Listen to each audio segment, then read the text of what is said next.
if you're officially ready, put the mic in front of your face. I'm officially ready. I'm officially ready. Officially. Ooh. I forgot to think of what to say to start the episode. What have you been doing this whole time?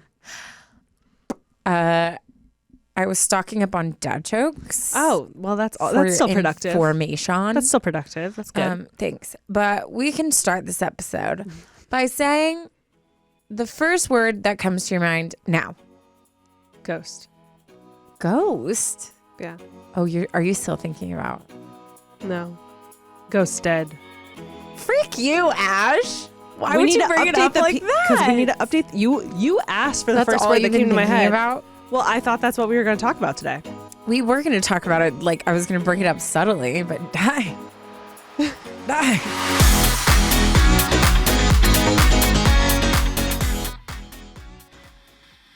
This show is sponsored by BetterHelp. We all have those things that we're carrying around that stress us out, whether it's big or small.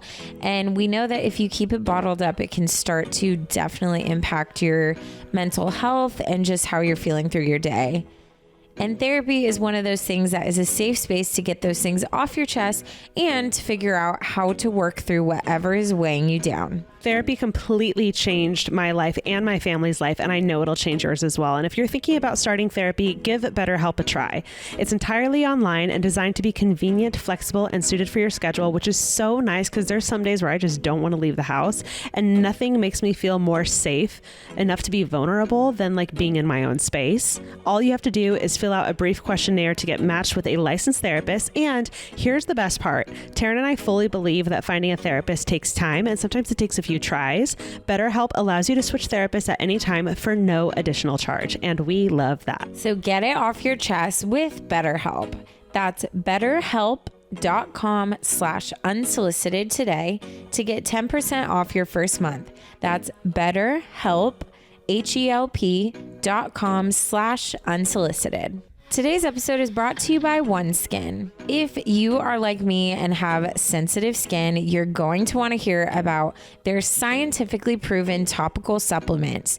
Free from over 1,500 chemicals and preservatives that can make skin red, irritated, or itchy, their products are safe for sensitive skin. It's just one of the reasons they've earned the Skin Safe seal of approval. Founded by an all-women team of scientists, OneSkin's products are backed by extensive lab and clinical data to validate their efficacy and safety on all skin types. Not only that, they are the first and only skin longevity company to target cellular senescence, a key hallmark of aging. Their topical supplements are the easiest way to keep your skin healthy and hydrated without the harsh ingredients or irritation that's often found in other skincare products. OneSkin is the world's first skin longevity company. By focusing on the cellular aspects of aging, OneSkin keeps your skin looking and acting younger for longer. Get started today with 15% off using code ADVICE at oneskin.co. That's 15% off oneskin.co with code ADVICE. After you purchase, they'll ask you where you heard about them. Please support our show and tell them we sent you. Today's episode is brought to you by Kickoff. When it comes time to buying a home, a car, or finding a new apartment, a bad credit score can be a big roadblock. Kickoff found a way to beat the system with a fast, easy way to build credit safely each month. Sign up for a monthly plan in minutes and start building credit right away for as low as $5. Without the right boost, credit building can take time. Kickoff jumpstarts your credit so you can get to your goals quicker. I totally remember the time of my life when I got old enough to where I was like, oh shoot, a credit score is something. Yeah. That is just semi-important. And I know when I needed to work on getting it better, I didn't have anything to help. So I wish I would have had Kickoff back then. No, totally. I'm currently in the housing market and I'm just looking to rent. And even then people are asking me for my credit score, which is so crazy because that is really a make it or break it thing for me right now. And if I had something like this when I first started building my credit, it would have been monumental. And if you guys don't know about Kickoff, let me break it down for you. Kickoff is a smart, legit credit hack with no catch and no credit check. It's simple. You make on-time payments, credit bureaus see good behavior, and your credit simply grows. And Kickoff is so user-friendly. You can sign up in minutes from your phone and start building credit right away. Use AutoPay to build credit while you sleep and never worry about missing a payment. There is no credit check, and best of all, you can cancel at any time. Kickoff is the #1 credit building app out there. It has over 100,000 positive reviews on the App Store and 98% are 5 stars. Join over 1 million people building credit with a Kickoff credit account today. Get your first month for $1 at getkickoff.com/advice today. That's Kickoff without the C. Get KIKOFF.com/advice. Special offer applies to new Kickoff Premium customers for their first month only. Subject to approval and only available on getkickoff.com/podcast. Terms of offer are subject to change. Are you guys a fan of the show? If you are, we have a VIP subscription that you can sign up to get much more of your girls here. Become a premium subscriber and get access to exclusive episodes, ad-free listening, discounts on merch, and so much more. Plus, it's only $5 a month, which is way cheaper than your everyday latte. To sign up, just go ahead and go to the show notes and you can click the link. Also, if you have any stories that you would like us to read on our podcast, this is your moment to shine. Send your emails at, what's the email called, Taryne? Advice, unsolicitedpod@gmail.com. It can be funny. It can be sad. It can be deep. It can be light. It can be your story. It can be a friend's. It could be short. It could be long. All shapes and sizes are welcome. So send it in today. Guys, we did a super scary episode on Supercast, and it gave me actual full body chills. And I don't think I'll be sleeping tonight. Let me tell you something about Ashley Nicole. Okay. She is the queen of the undersell. The queen of the undersell. So we're recording Supercast, and I was like, hey, I have like a longer scary episode, and put the cough drop in. You put the cough drop in. Physically put it in my mouth. Give it to me. Anyway, so okay, I'll stuff it down your throat. We had to stop like 50 times for Taryne's cough on Supercast, so you've been warned, Mandy. Mandy, I'm so And we're not about sorry. to do that again, so pop that sucker in. Thank you. Okay. It's funny because 2 weeks ago, that was me. Literally you. Yeah. And it's so annoying because I'm not sick. Like, it's just that residual, tickle. Also, I still think it's allergies because I still have been having like this weird tickle cough too. So I think it's allergies. That post-nasal drip. God, so bad. So bad. PND. Anyways, continue. Okay. PND. So I'm like, Ash, I have this long story, so we can just do mine, or if you have a scary story too. And she was like, oh yeah, I have this short one, like if we have time, and I'll do it. I'm like, okay. And you've done that before in October series where you're like, oh, I have this like one. And then you'll start reading and it's like genuinely terrifying, and you get more scared than I do. Mm-hmm. So I'm never ready for it, because when I have a scary episode, I come in and I'm like, Ash, just wait. This one got me. But I do that on purpose. Do you? I do. I feel like I said this last October. I want your genuine reaction. I don't want to give you a heads up. I want you to be like, whoa, what? Like, didn't see that coming. That's why I oftentimes don't say the title, because I don't want you to know. No, I feel like if we were filming ourselves today, I was looking at you with this look of just pure, what are you doing to me? Like, why would you do this to me? Ooh, it was so scary. No, I'm not joking. It was short, but I think it's one of the scariest mentally for me picturing that story. Mm-hmm. No. Like, really think about it. Mm-mm. Ooh. Mm-mm. Ooh. I'm done. Sorry if you hear my cough drop clanking. I kind of don't mind. Okay. It's very ASMR-y to me, and I like it. All right. Well, freaking, since Ash outed me, if everyone's been wondering, because everyone's so invested in my dating life, which I actually, I love it. I love it. Mm-hmm. I think that's fine. Mm-hmm. It's fine. It is fine. So we should get into it. Yeah, let's just get into it. I just want to get over with. But before we get into it, let's go ahead and say that you guys should subscribe to our premium bonus content, Supercast, where you get plenty of bonus content from Taran and I, including those scary stories, including AMAs, including solo episodes, and a lot of shorty episodes. They've been really fun. So check us out over there.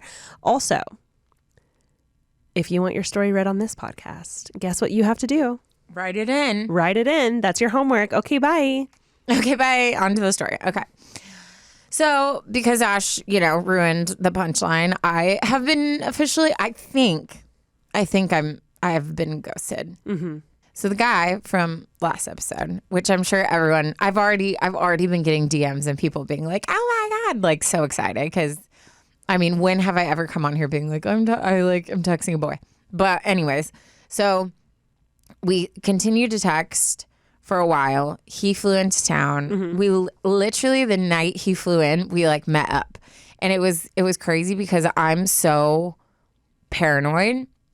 So like there's no way if a guy's like, hey, the first time we're meeting, hey, let's meet in this Target parking lot, I'm like unmatched. Like you freak me out. Mm-hmm. But I think because we've been talking for so long, and like I was just comfortable with him. Like I had confirmation of like, I knew for sure it was him. Like I knew everything about his life. I was with Ash, so I sent her, like she was tracking me. I was fine. So until I fell asleep. Until you fell asleep. Yeah, thanks a lot. I was I'm tracking you. And then like an hour later, I was like, I'm still tracking you. And then I woke up. And then I text her, you awake? And she was like dead asleep. So we met at this Target. I ran in and went to the bathroom. And when I was walking out, he called and was like, hey, where are you? Wait, I feel like we really need to preface the like meeting in front of a Target. What do you mean? I did preface. Enough?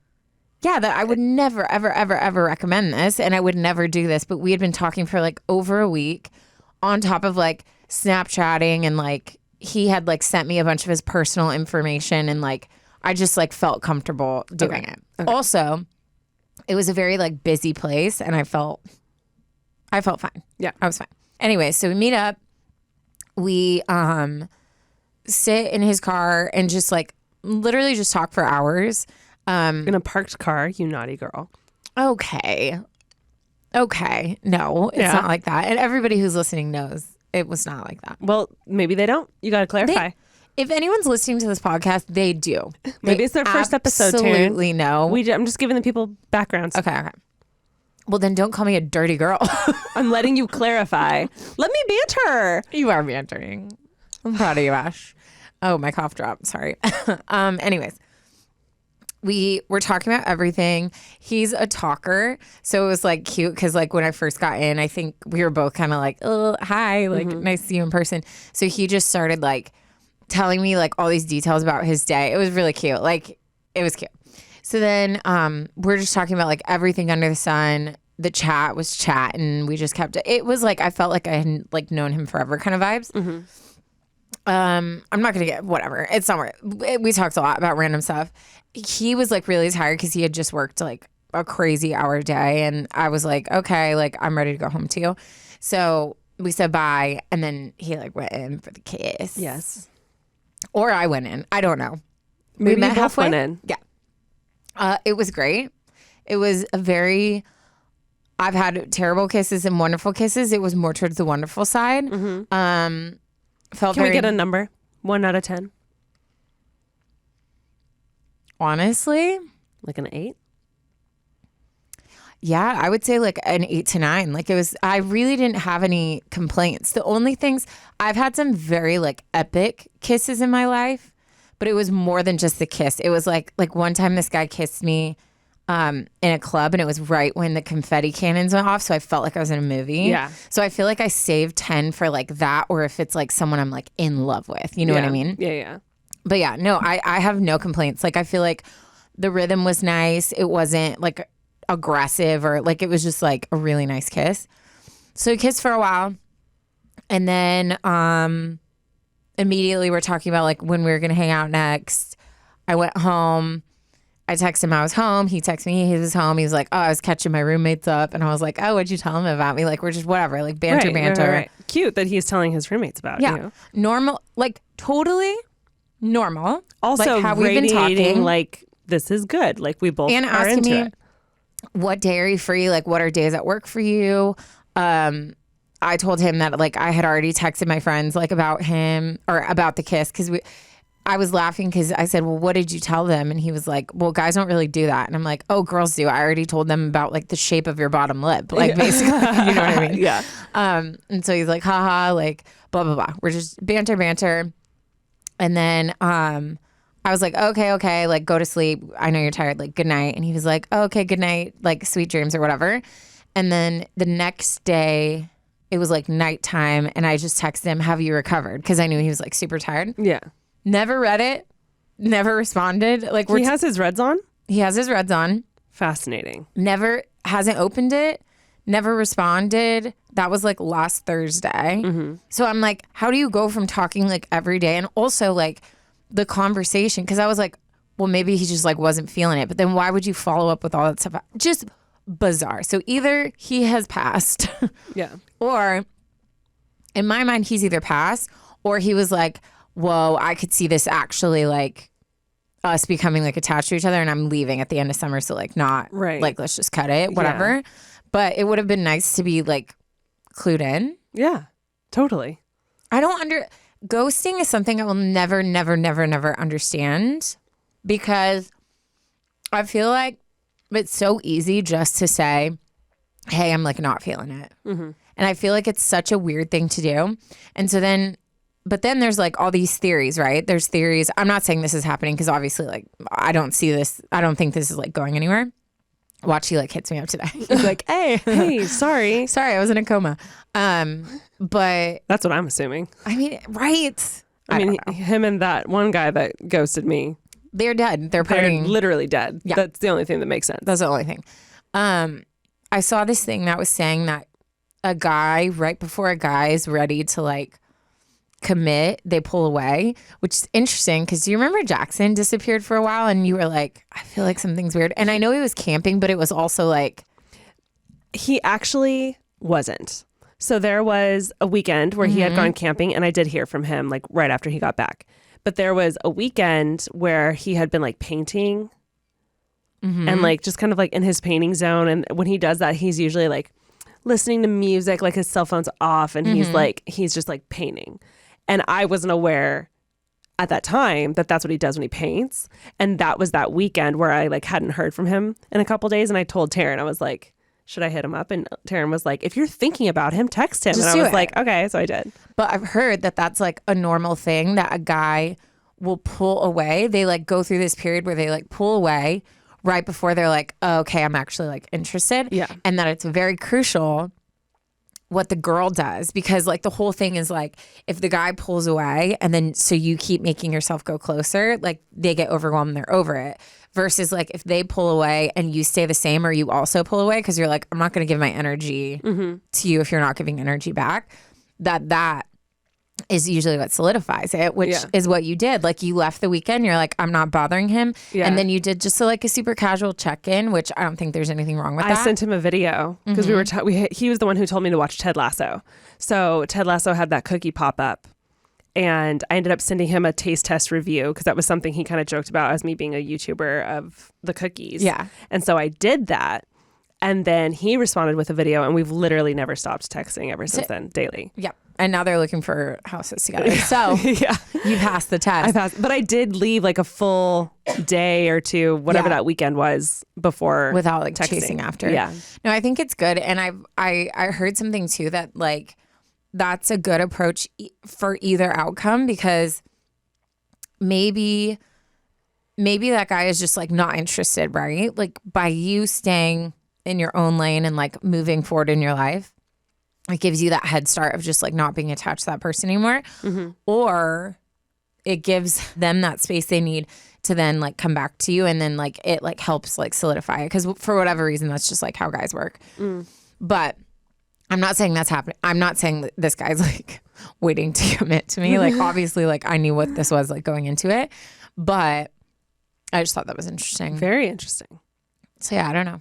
But I did tell him, I told him that I talked about him on the podcast but I didn't tell him what my podcast was. He keeps asking and I was like, I'm not telling you because I literally share my entire life on this podcast, and I'm like, I'd rather you like learn things through me, not like go on here and learn about all my deepest, darkest secrets.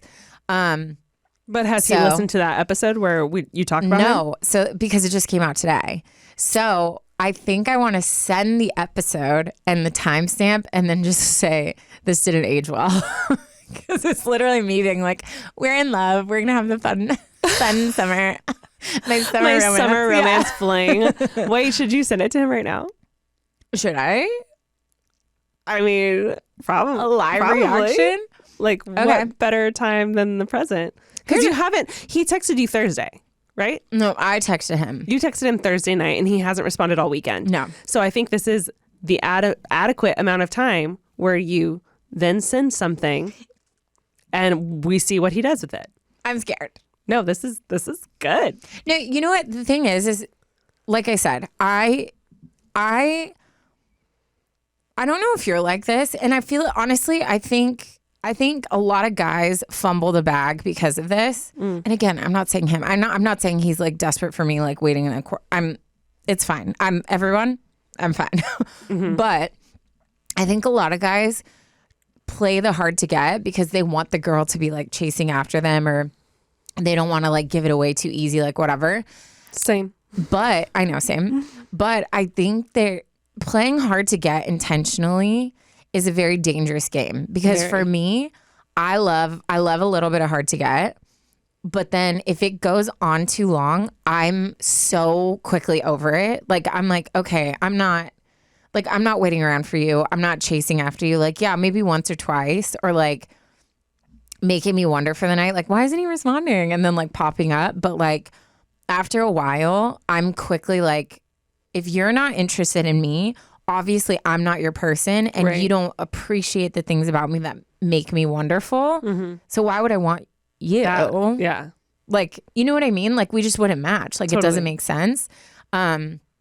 We've all had, when we're younger, where we're chasing after a guy who just like doesn't give a crap after, like way past that. Like, I want someone obsessed with me. Like, you know what I mean? So I feel like the whole hard to get thing, I think you get to a certain age where you're just like, I'm not interested anymore. Like, oh, totally. I'm not going to chase you. I'm pretty sure what I mine mean? hit at age 20. Yeah. I think I've always just been a little more like,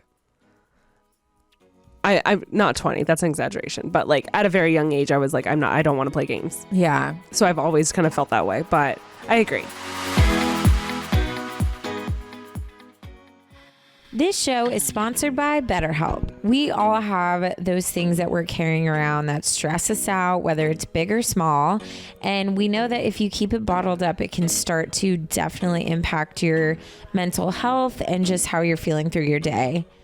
And therapy is one of those things that is a safe space to get those things off your chest and to figure out how to work through whatever is weighing you down. Taryne and I are huge fans of therapy, and whether you have gone through some experience that you need to process, or if you're just trying to learn some positive coping skills and how to set boundaries, therapy is something that can empower you to be the best version of yourself. It isn't just for those who have experienced some kind of major trauma. Therapy completely changed my life and my family's life, and I know it'll change yours as well. And if you're thinking about starting therapy, give BetterHelp a try.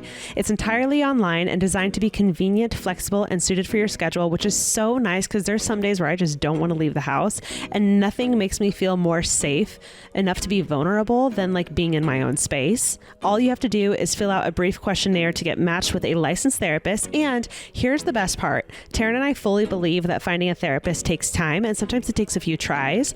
BetterHelp allows you to switch therapists at any time for no additional charge, and we love that. So get it off your chest with BetterHelp. That's BetterHelp.com/unsolicited today to get 10% off your first month. That's BetterHelp, HELP.com/unsolicited. Today's episode is brought to you by OneSkin. If you are like me and have sensitive skin, you're going to want to hear about their scientifically proven topical supplements. Free from over 1,500 chemicals and preservatives that can make skin red, irritated, or itchy, their products are safe for sensitive skin. It's just one of the reasons they've earned the Skin Safe seal of approval. Founded by an all-women team of scientists, OneSkin's products are backed by extensive lab and clinical data to validate their efficacy and safety on all skin types. Not only that, they are the first and only skin longevity company to target cellular senescence, a key hallmark of aging.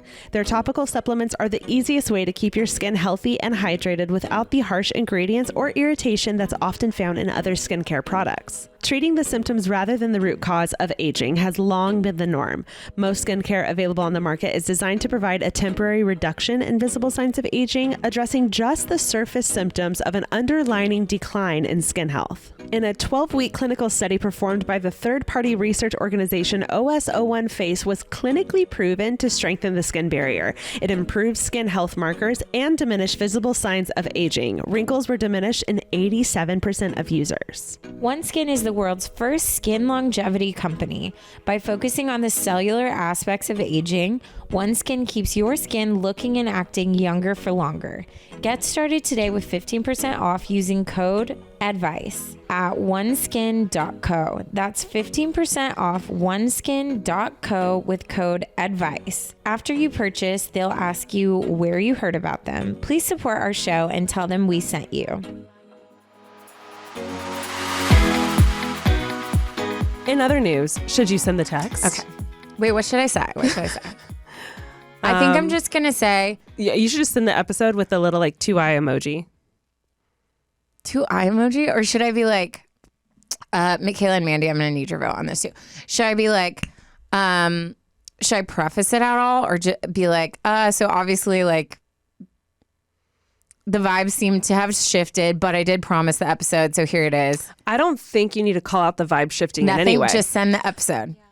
And then should I put this didn't age well? LOL. No. They both said yeah. Really? It feels a little petty, but Well, because like, what if he actually does want to like go out again? Not without an LOL. This didn't age well. LOL. I personally wouldn't call it out. I would just be like, here's the episode. Like, promised you I'd send this. So send the episode. Because what if he wants to meet up again and you're actually down? I wouldn't shoot him. I wouldn't shoot it down until we know it's been shot down. Send the episode, timestamp, and then what? That's it? Promise you I'd send this or yeah, as promised. As promised. Love that. Love that. I'm going to throw up. Short and sweet. Yes. Here's the thing. I will hate if he hears this. You know? But if it doesn't work out, then... That's true. If it doesn't work out, it doesn't work out. Sorry, buddy. You were here for content purposes only. Sorry, bud. I feel like, oh my God, that TikTok. There's this funny TikTok about how straight white men have a fight. And it's like, listen here, bud. And then they go into detail. Taran's not listening. No, I'm not. She's busy texting. I'm doing my homework. Yes. Okay. Okay. I'm going to throw up. Actually, I don't care. It's just like, you know, when you do things like this and you're like, totally don't care. Okay. You got to show me. Why? Because I need proof. I want to see proof of you pressing send. I love this. Okay. I love that it's not me doing it. I know. Okay, I sent the episode and then I put, as promised, LOL, start at 24:15. Perfect. Well. And then put your phone on the table so we can see if he responds. Face up. You always yell at me. Please. Oh Face up, please. He's not going to respond. Well, maybe he will. We don't know. I'm done. Anyways, but it's okay because I've already matched with 2 other guys, so I'm already on to the next. Literally perfect. I think I'm in my, like, we talked about this a little bit, but I feel like even today I went to coffee and like there was a really beautiful Polynesian man who he had like his anyways. He like kept walking and just like smiling at me and I was just like super boldly just like smiling back. He didn't come up to me because guys just don't do that anymore. It's so annoying. Like I'm so tired of being smiled at. It's because of the apps. Is that why? I would think so. Like people don't have to put forth that much effort anymore because of apps and because of stuff like that. So I feel like people are, including women, we're just out of the swing of like we don't know his story. We don't know if he has a girlfriend or we don't know like if he's single or even available. Yeah. I feel like it's now gotten to the point where it's like, if you're feeling frustrated and you're seeing someone and you like them, then like you kind of have to like make it clear that you are interested and you are available. And if they don't, then I think it's safe to assume that they probably aren't. I mean, maybe. I just think that I feel like there's been a shift. Like I used to get approached a lot more like younger than now. Well, also, I feel like guys are like, we're old. Maybe it's different because we're older. That's true. I don't know, man. But anyways, I feel very good about where I'm at, and I'm excited for like this season. Like I just feel like I'm coming out of my cocoon, and I'm just like experiencing life, and it's wonderful. Well, we love that for you, Taryne. I'll have lots of stories. Hopefully, we'll see. Watch, I just meet the one like tomorrow, and then I'm like wiped up. Sorry. Lol. Well, that was Taryne's dating life segment. Yeah. Let's move on to. Let's move on. Tearing it up. Okay, guys, let's go ahead and get into the best segment. This one is Tearing It Up, where you guys send in funny stories and we all get a good laugh at it. This one is titled Tearing It Up. You know what? I'm actually not going to say the title. You're not going to say it? I retract what I said. Let's continue. Hi, girls. Hello. Hello. I can't choose who to put first because I love you both so much. My name's Emily, and first I would just like to say that as an almost 19-year-old, I love, she puts in all caps, so she must really love your guys' podcast because I feel like I'm getting big sister advice that I wouldn't get otherwise. To preface some things, I've been showing horses since I was about 8 years old. One of the classes I show is Western Pleasure, where everyone is showing on the rail all at once. About three... None of that makes sense to me. It must be like the lingo of like... You know. All I know is to show a horse is you're the rider and you like show the horses like they trot out and then they like what do is little everyone tricks on the rail. I think all of the horses are being shown at the same time. Oh, I think the rail is where you show. Is that the horses? Is it? Listen, I've gotten really into Bella Hadid's horse life recently since she's dove back in, and that's what I've learned from TikTok. About 3 years ago, I was showing that class in my show attire, which is pretty hard to move in as it consists of leather chaps, tight, heavy jackets with 5,000 plus Swarovski. I can never say that name right. Swarovski. Crystals and my cowboy hat. I was looping down the rail and the class was going great. I mean, I just knew I was going to win. And she adds, every time my phone lights up, I'm like, sorry, go ahead. She writes, I just knew I was going to win. Next thing I know, someone just had to swing open the door to the bathroom that was to the right beside the arena. And you guessed it. That's right where I was. This scared my horse and he took off, started bucking, and yep, I fell off in the middle of my class of 25-ish people with everyone watching. Oh my God. Friends, parents, other people's trainers, more parents, etc. I tried to hang on, but it just was not happening. I see all of these people 15 plus times a year. I just fell off in front of all of them while having the most beautiful ride. They stopped the class, so all eyes were on me as I scraped myself out of the dirt, caught my horse, and walked out of the arena. I was so embarrassed, but luckily everyone was super supportive. I had a concussion. Oh my God. And the worst neck/shoulder pain that I've ever felt in my entire life for a solid week. But I showed up 2 weeks later at the same facility with the same people there and won. It was such an embarrassing moment at the time because I could feel everyone looking at me, but at least I have a funny horse show fail story to tell and laugh at now, I guess. And like a huge flex for after. I mean, yeah, you survived a concussion and then won 2 weeks later. Like what? I would love if you read this on the pod, but if not, at least I finally get to send something in for the first time. I know you guys love pictures, so I attached one of me and my old horse, the pick in lavender, who is the one who bucked me off, and me with my new current horse, the pick in the black jacket. Love you both, and please keep doing what you do. Emily. And Dude, horses are one of those animals like, stop, cute. Her and her current horse. Look at that jacket is freaking epic. Those are all crystals, like real ones. So it's heavy. Swarovskis. Yeah. And then this is her with her old horse. Oh my God. That bucked her. Oh, man. I'll tell you what, horses are scary sometimes. Well, I was going to say horses are those animals that if someone were like, are you afraid of horses? I'd be like, no. But then you go and you stand next to one and how like big and giant and like majestic they are. And then you're like, okay, I'm a little scared. Or when you get on one, you're like, this is like a powerful animal. Did I ever tell you my ex had horses? No, I didn't know that. Yeah. His family had like a small farm, and I remember on the first date, like he had asked me like if I like horses, and I was like, yeah, for sure. Love them. He didn't really go into detail that he had them. And then he was like, yeah, my family loves horses, blah, blah, blah. And I was like, cool. And then I met up with him for our first date. He had broken his foot. So I actually went and picked him up at his house, which was so unlike me. But I was like, yeah, I'll come get you. He literally like walks out in crutches, and then I like go in to meet his family.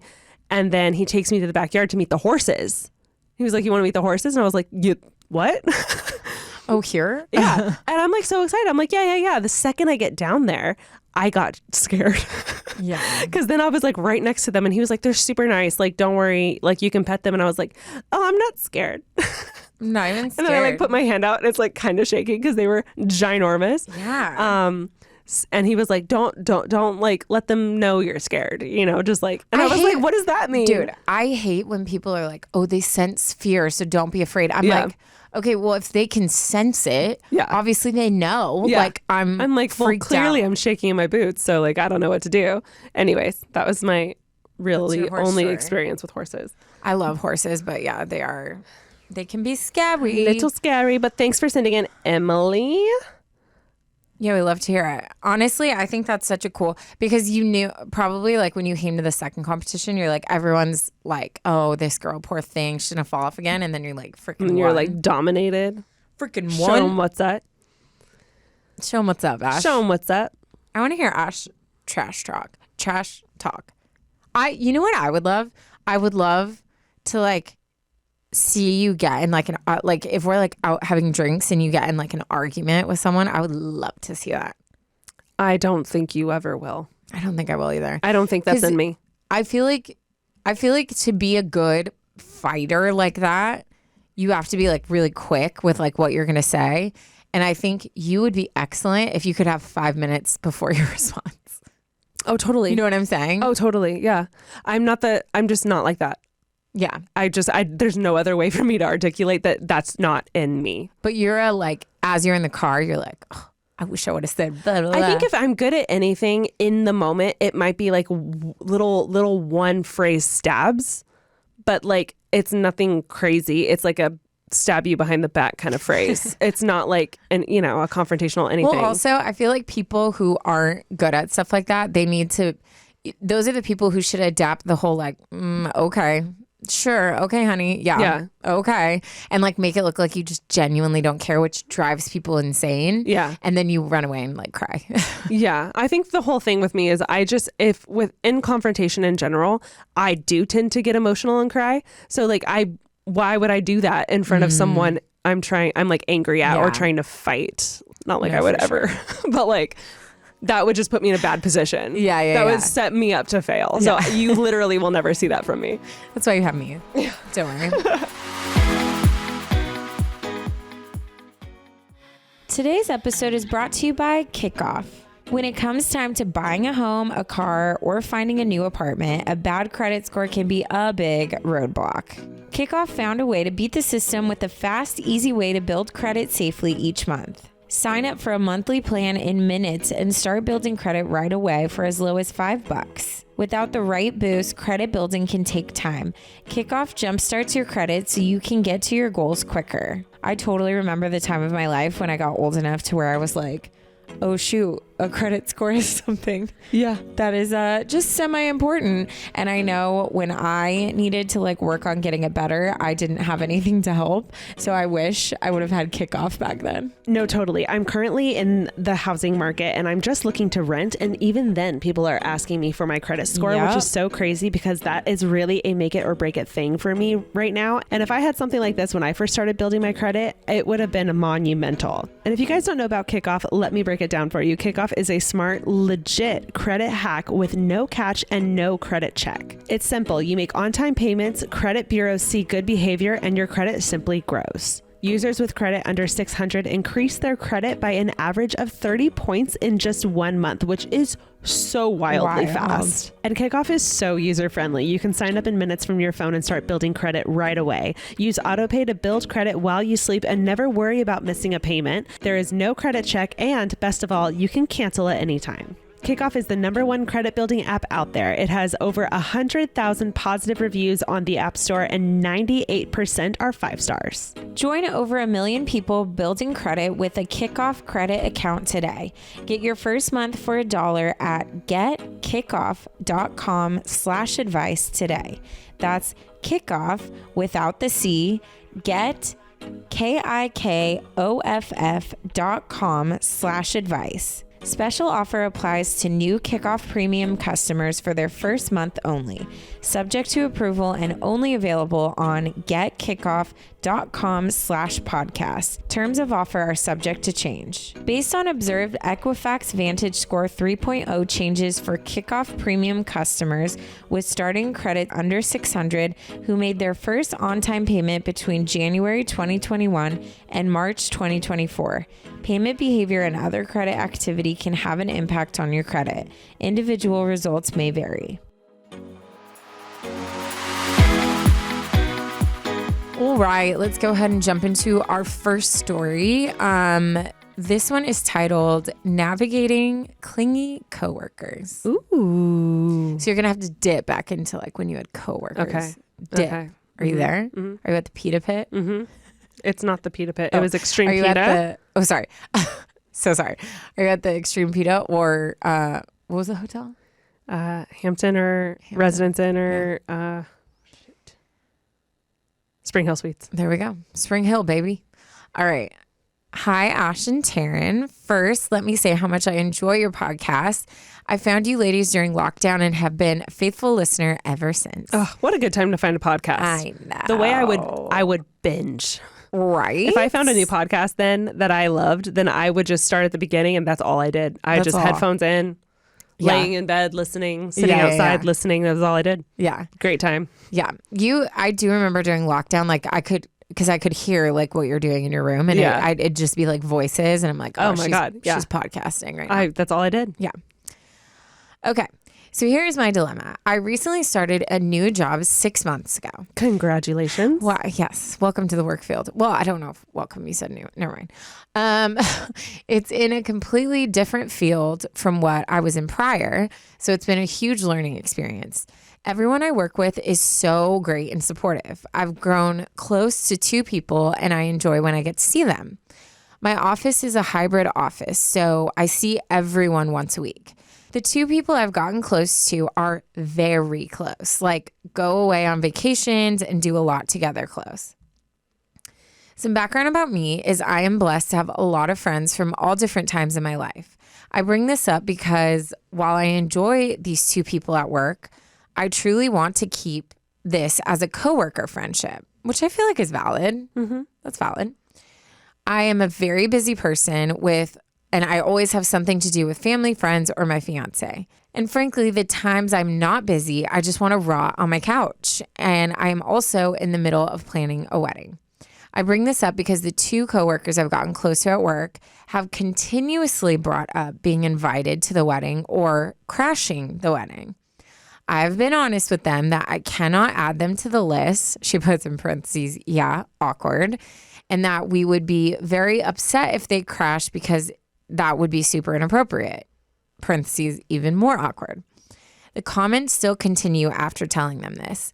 My fiance and I have very large families and a lot of friends that are trying our best to keep the costs down as much as we can and truly have our closest people there. I don't think they mean it maliciously when they bring it up, but I truly find it rude at this point.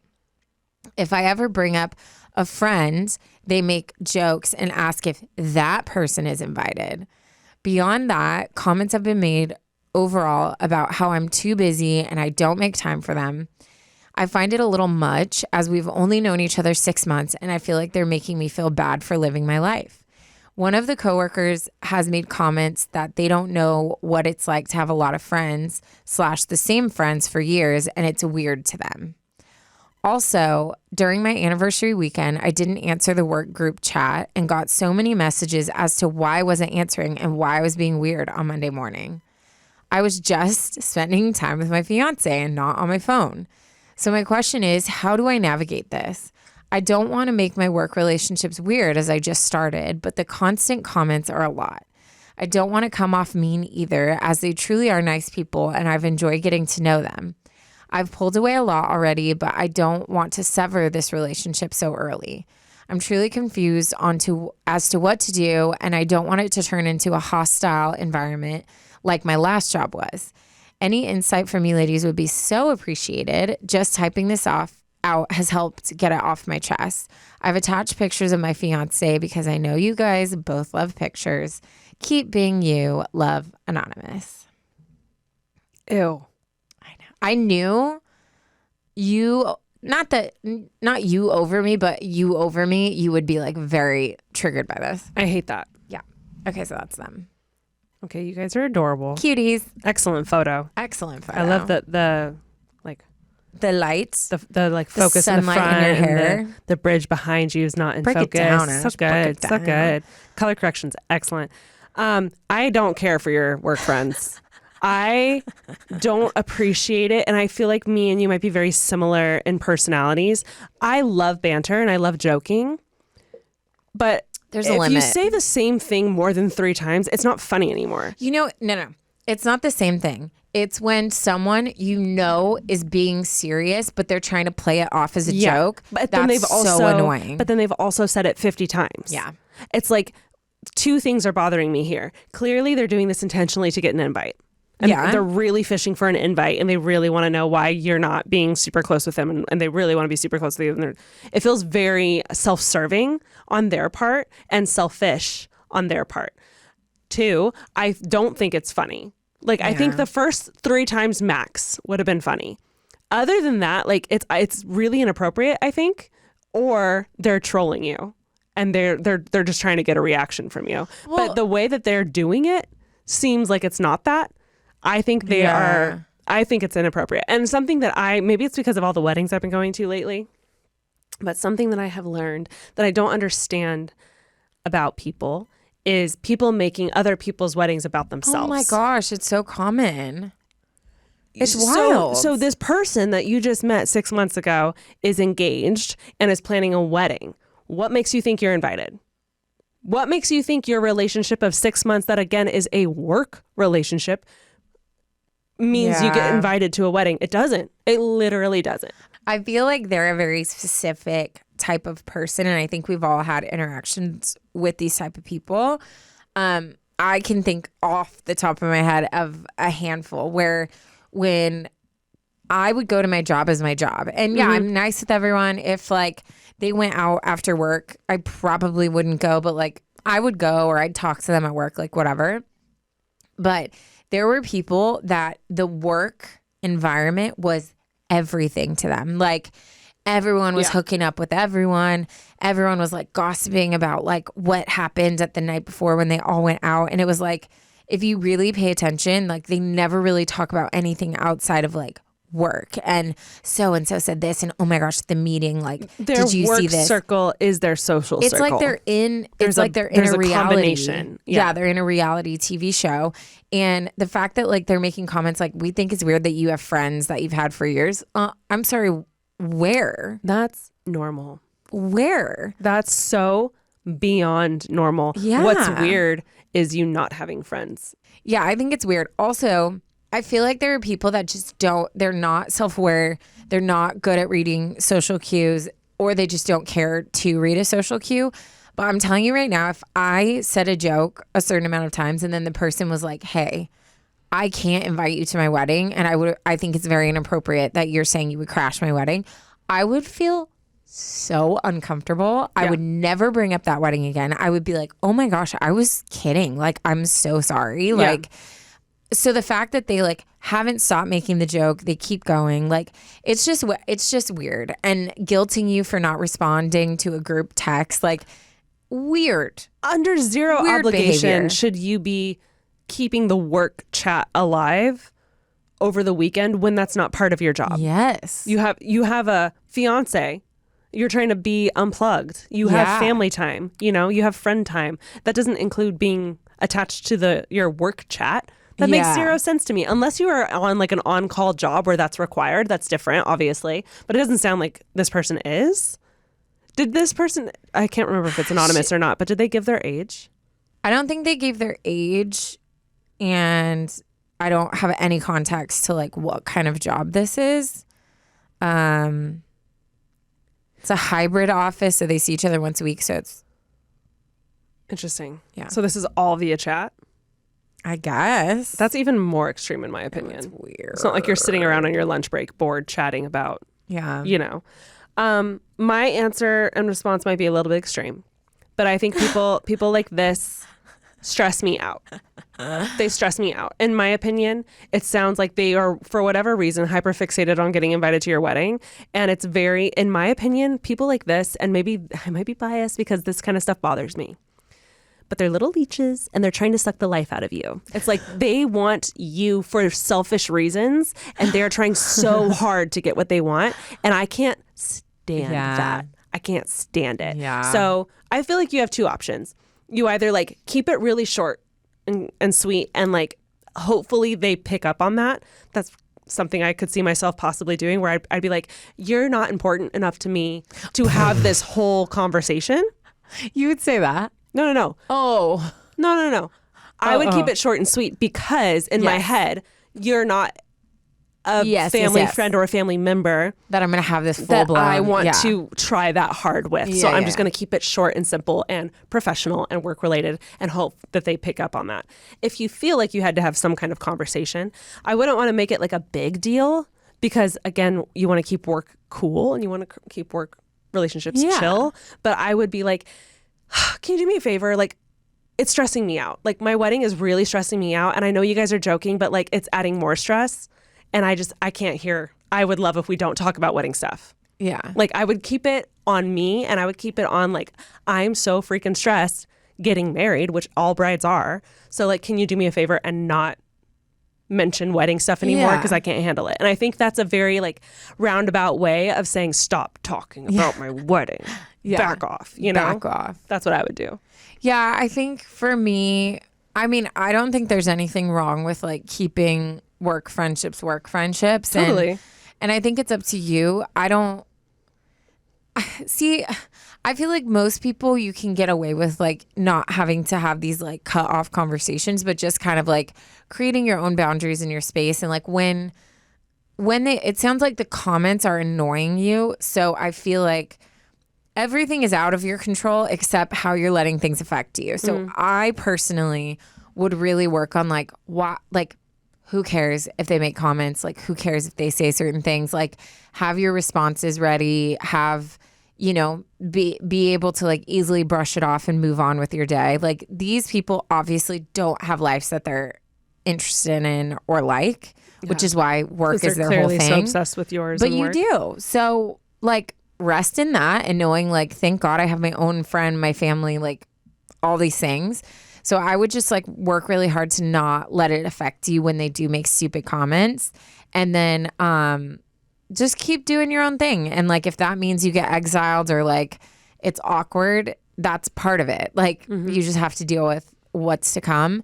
But also there could be, this is the last little thing, but like there could be a hint of jealousy in them in that they don't have that many friends. And I do think it is a blessing because it sounds like you have a lot of friends in your life and a big social circle, which is a gift. And I think a lot of people don't have that and wonder what it's like, and I could see them being like, oh, like maybe subconsciously, I could see them being like, I would love to like make friends. And it seems like she's good at it. I'm going to everyone like loves latch a on. wedding too. Yeah. But I think Ash is right. Like just making a comment that's like, hey, I know you guys are totally joking because obviously like I know you're joking, but I literally have we had to keep this wedding so small and I have so many people like even like family members that we weren't able to invite that are pressuring me and like commenting about how they're not invited. So I would appreciate like if we just like chill on the wedding jokes because I'm mentally barely holding it together. Like, I can't invite my great aunt Linda. She'd kill me if I invited you. Also, you don't have to have a great Aunt Linda, but you could make her up. Yeah. So you also don't need to have a reason why you're not inviting them. But just be like, I would appreciate like the jokes are like a little much for me. And then if they still aren't respecting that, then you can like pull away if you need to. But they sound like they're just obsessed with you. Sure does sound like it. Wow. So enjoy keeping on with your life and then keeping work separate. Mm-hmm. I think there's nothing wrong with that. I hate it. Thank you so much, though, for writing in. I'm sure, I mean, we all have those work peeps that we've had to fight off with a stick. This relationship will not go past in the office or in the restaurant. Amazing. Let's go ahead and get into mine. This one is titled, He's the One, but... ... But he ain't. He's the so one, is but. he then? Ugh. Is he then? Dear Taryne and Ash, hey girls. For this story, I would like to remain anonymous, but my name is bleep it, Michaela, and I am from Florida. This is actually my second time writing into the pod. My first story was about the guy who said he married the wrong girl. Ha ha ha. This time, however, I need advice for my own relationship. I am 24 years old. Do you remember the guy who married the wrong girl? Because I don't. I'm going to be honest. Like 3 different stories came to mind. Same. Like I'm thinking of, I think, a few options here. I was thinking about the one. Remember the one where like the guy at his wedding was like telling her like, you look wonderful. And like, I don't know if. Oh, yes. Yeah, that's the first one that came to mind, but I don't think it's that. Oh, I forgot about that. There was one where like someone was DMing someone and he was saying like he thinks he married the wrong person. Could have been either one.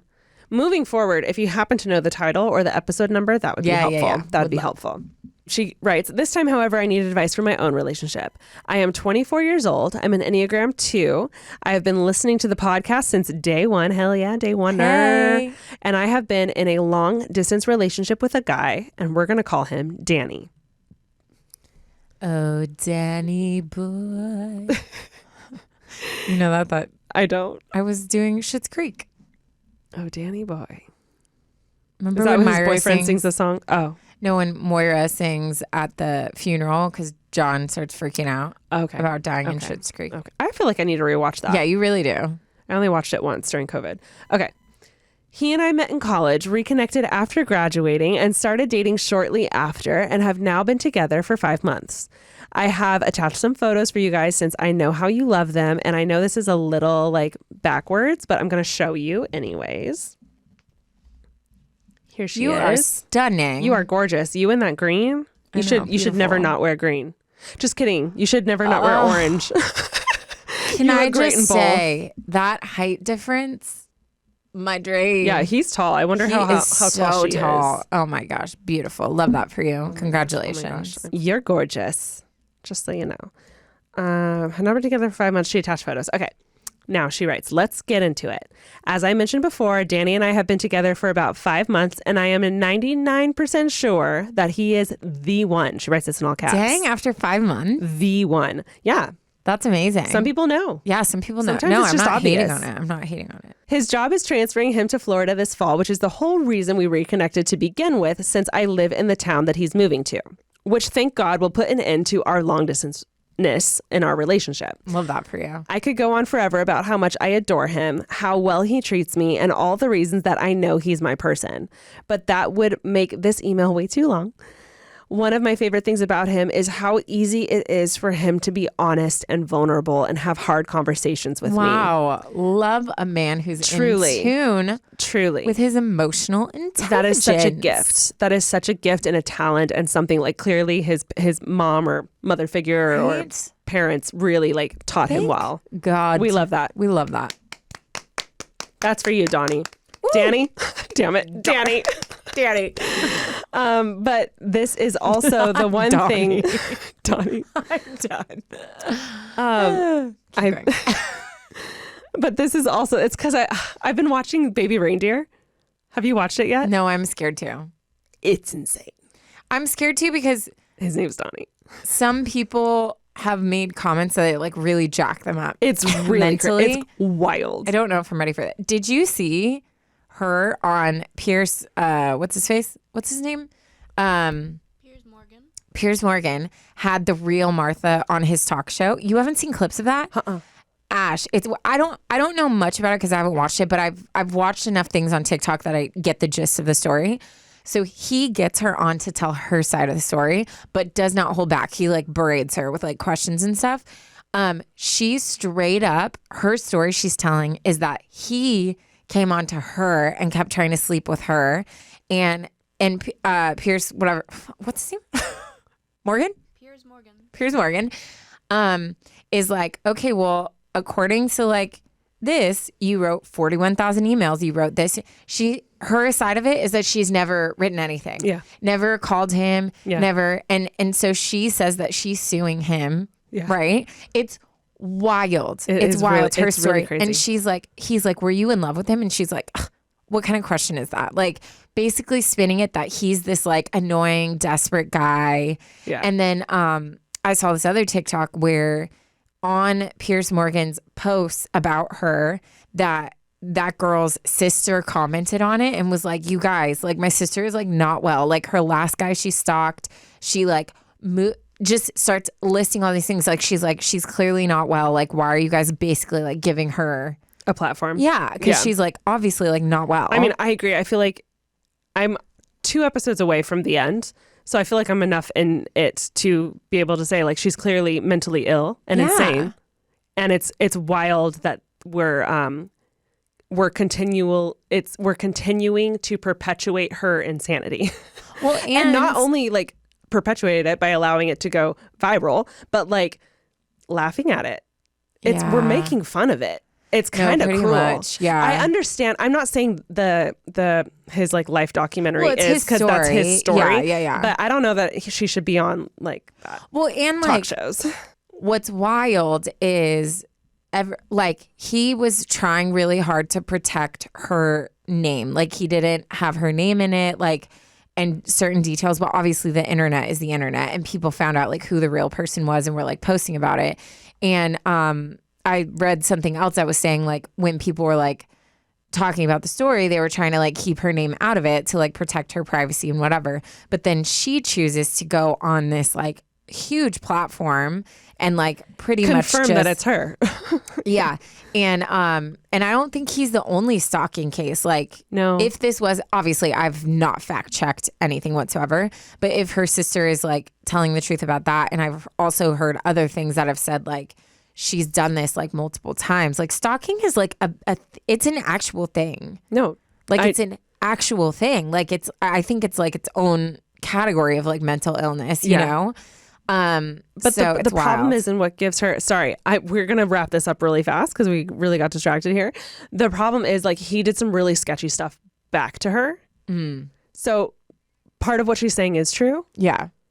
Nowhere near, it's not justifying. Hers is way, way worse. Yeah. Oh, I don't know anything about that. He did have his own issues that also he participated and like involved her in, and it like jaw to the floor multiple times. And I also was really frustrated with him. Yeah. It's really weird. So I highly recommend everyone watch it. It's fascinating. Anyways, not Donnie, Danny. Yeah. Wow. Off topic. Continuing. Oh man. Okay. She says, one of my favorite things about him is how easy it is for him to be honest and vulnerable and have hard conversations with me. But this is also the one thing that broke my heart as well. One night he asked me how many guys I'd slept with, and I said none, because I was saving myself for marriage. When I said this, I saw his heart sink into his butt, and he began to get very worked up. Aww. I instantly knew why, but decided to ask the question anyways. When I asked him how many girls he'd been with, he broke down in tears and told me the truth. And his number truly shocked me, as it was way higher than I had anticipated. I got very overwhelmed and felt my heart begin to crack. I thanked him for being honest, and I asked him not to share any details, as knowing them would only hurt me more. But it has been a few months now, and I still get bothered by his body count.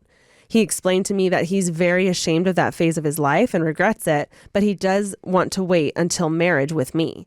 whenever I do struggle with it, he is always willing to give me the reassurance that I need. My question for you is, do you have any advice on how I can move past this and stop dwelling on the number? I feel like it only bothers me because those girls have a part of him that I have not gotten to experience yet. And I just hope I am good enough when that time does come, as I am not experienced or as in any way near as experienced as him. I don't know why I cannot seem to shake this new insecurity, but leaving him is not an option. So any advice you have is much appreciated. Thank you for all that you do. Y'all are the best, and I love you so much. Love, Anonymous. You came to the right place, baby girl. This is so tough, and it's so crazy because you want to have these kinds of conversations with your person, and you want to get to know like them and their past and their history and who they are, and all that stuff is what helped make them the person that they are today. Yeah. But then sometimes that means bombs like this will get dropped, and then what do you do? Yeah. I think this is something that is, I don't think this insecurity is necessarily going to go away, because let's just pretend like you go ahead and get married, right? Then you'll always be like, he's your one person that you slept with, and he has this giant body count. So it's something that you have to like actually process. And I personally think this is like a therapy thing, because it would be hard for me to not constantly compare myself in my head to that number. And I think that's going to involve a lot of conversations where you're going to have even more heart to hearts, where you're going to have even more harder conversations. I wouldn't want to know details either, but like I would want to be like connecting with him on a different level that those little girls weren't able to even touch, what you have with him sounds great and amazing. And he sounds like a really amazing guy. And I love that he's being vulnerable and honest with you. And I love that he's even like choosing to meet you where you're at with your goals in saving sex for marriage. And I think it sounds like you found a great guy, but I think like if this is really triggering you and this is really like stabbing you in the wrong way, then that's something you might want to start talking about more often with him, instead of like, I would want to shy away from it and be like, I don't want to hear anything, but like maybe you should start having those conversations more often. Yeah, I think so for me, because like obviously like you guys know I've talked about like I'm also saving myself for marriage, and I have like many reasons why I've done that, right? If go find an episode where I've talked about it before. For me, I struggled in the beginning with that. Like I was like, I also feel like I'm just going to need to find someone else who like has a similar interest or want, because I'm not going to be able to handle that insecurity of knowing that they've been with other people. Like what if they are thinking about them when we're hooking up, or like what if I'm not as good? Like I had those thoughts would spiral my mind a lot. And for me, one of the main, I'm just going to share, this is my personal experience. It could resonate with you or it couldn't. One of the main things is I sat and really tried to figure out like why I was choosing to do that, right? And obviously I have like many reasons that like led up to that, but one of them was because I really wanted to be able to like look my husband in the eyes when I get married and to be like, I'm giving you this gift of like me that like nobody has ever experienced me in this way than like you have. And like that ended up becoming one of the top reasons why I'm choosing to do this. Like obviously there are other influence that go from my religion to also like studying human sexuality in depth when I was in college, and like there's so many reasons, watching Friends, watching like all these things. But that became the reason to me that I was the most excited about choosing to do this.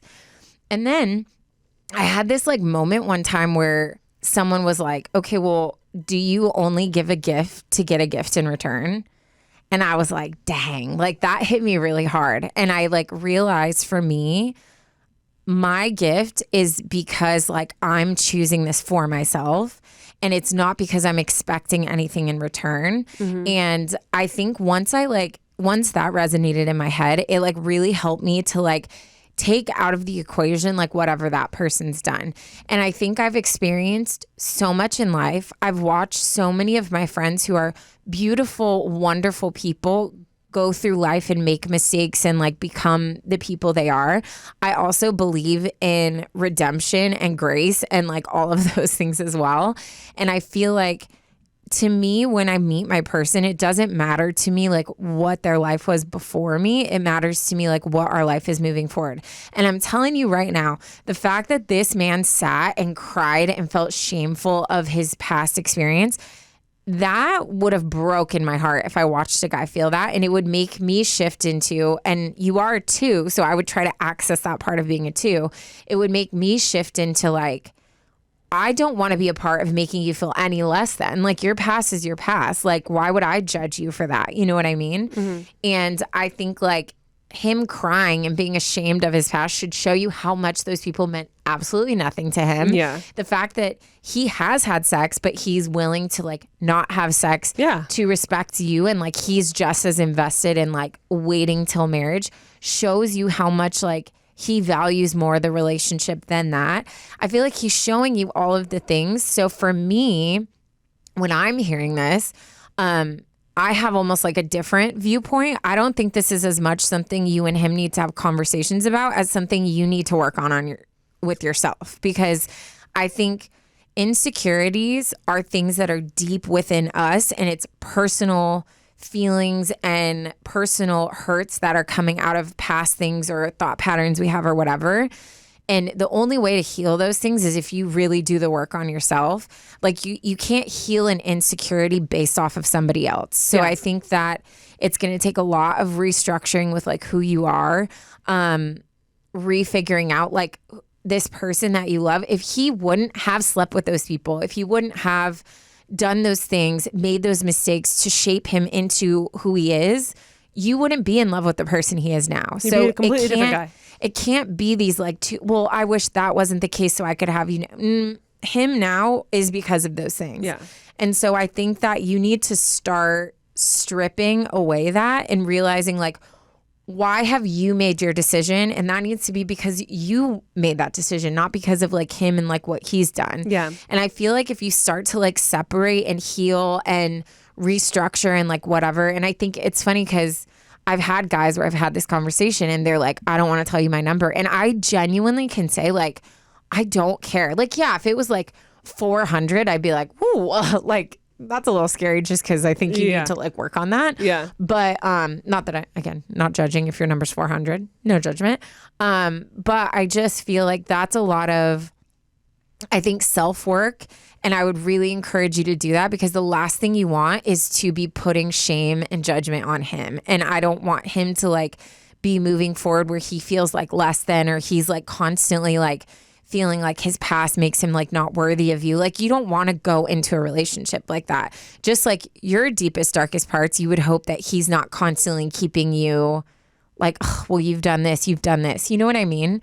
So I would really work on how you're viewing it and how to separate that like his worth is not his decisions he's made in the past, but like who he is now, and let his actions speak moving forward. But I'm telling you, girl, if I could find a man that was willing to be like, hey, I'm willing to wait for marriage, like I'd be married already. Like I've so many guys, like when I tell them that, they're like, man, I'm out. So I feel like you have a really beautiful man who like honors you and like respects you and your decisions, and I would work really hard so that doesn't come in between like what you guys could have. Yeah, I'm gonna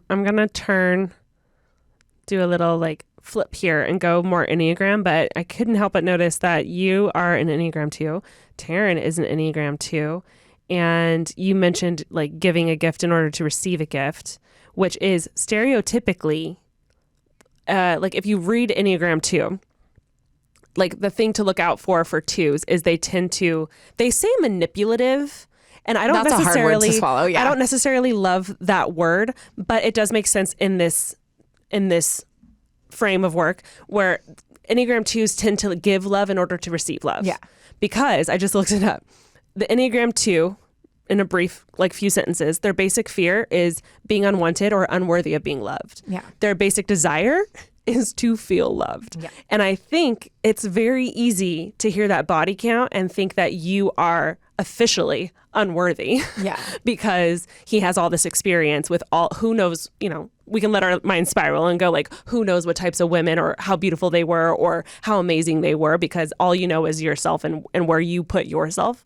And I think it's very easy for anyone, man or woman, but specifically twos, to immediately go to, okay, I'm unworthy. Yeah. And I think that is absolute. Yeah. I think that is, like Taryne said, I think the real thing here is inner work that needs to be done, because you are so worthy and you are so like beyond, like he should be like striving to get to you. Like you're the goal, you know? And like all these other girls that he had quote unquote experience with got like this tiny little piece of him. They didn't even get to experience him, and like, I'm only guessing because of your guys' ages being younger and like, he's saying he has a big number. So there's no way you could have a meaningful relationship with a large number of women by that time, right? So what he's it sounds like what you two are possibly able to build together is so much bigger than the little time that he had with those women. And I think what you're doing is you're the prize. You're at the top, and he's saying he's willing to like work towards this and build this strong foundation with you. So I think you need to start shifting your thought process. This isn't a bad thing. Like you're giving him something he's never had before, and you're making him work to get that thing. And that makes you so worthy. And so I think I fully agree with Taryne. I think you need to do some inner work on how this isn't a bad thing. This is you different from all of those other women. Mm-hmm. And that puts you in a very great place. Mm-hmm. That puts you, not like this is important, but that gives you a lot of power, Like, no, it does. All of these other women were doing all of these other things and hooking up and playing around, and that's fine, but that's not you. You're in a different group, you're in a different category, and he's saying he loves that. So that he literally just put you on the highest pedestal, and I would be like, I would take that as like the highest compliment that he's willing to wait for you. I think that's a beautiful thing. So, and guys like that. They don't like to share either. So like what I've noticed is anytime it gets brought up, and I've mentioned this before, I have this one friend that no matter where, if she starts drinking and we're in public, she will announce to everyone that I'm a virgin. She loves to tell people. I don't know why. She's crazy. She'll just be like, the only virgin I know. She'll just like tell groups of people. And then I'm always sitting there and I'm like, dear God. And then it starts the most interesting conversations. That. I don't hate it. It's fine. Because again, I'm not ashamed of the choice I make. I'm not saying you're ashamed. It's just none of her business. No, it's fine. It's not her story to tell. It's fine. It's hilarious.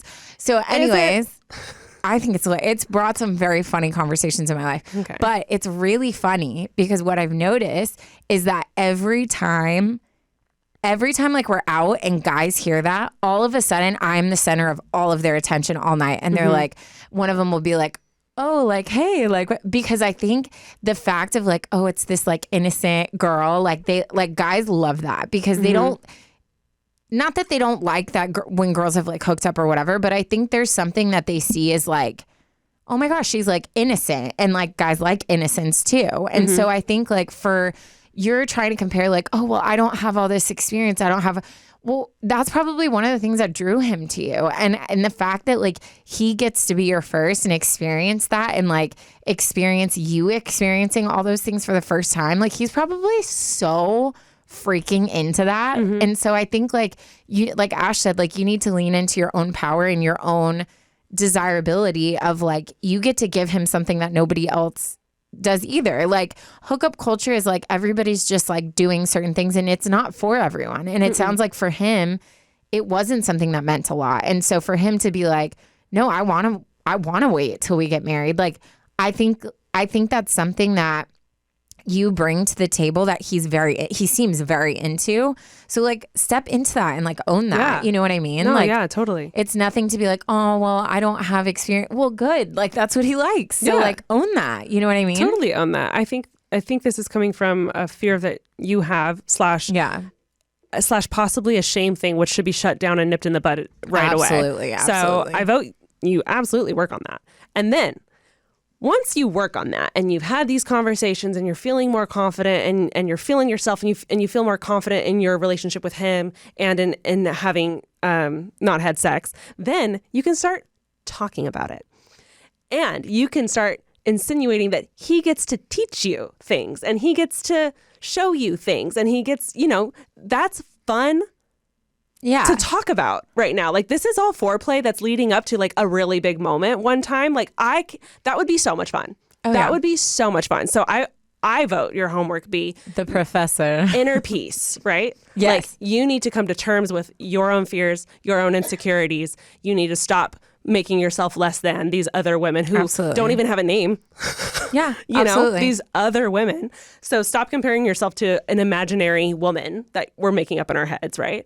And then once we feel secure, then this is stuff we can start like talking about and we can start playing with and we can start like having fun conversations. And I think that'll be like a fun, you're saying this is your person. I feel like that'll be a fun new chapter once you're more secure in who you are with him, and that's such a fun time. So I'm excited for you. No, I'm excited for you too. I think too, everything's bigger in your own head. Totally. Like when me and my ex broke up, I had really not like made out or like done anything with anyone else. And so the thought of like when he would tell me that he's like made out with this many girls or had this many girlfriends, I was so insecure and like blown away because to me it felt like such a big deal because he was one of the only ones. I'd kissed like one guy before that, And then we broke up and then I went a little makeout crazy. Like, and then I was like, oh, like this isn't as big as like I thought it was. Like it is in your head. Yeah. Like, but it's because you've never experienced it before. Most of those guys, like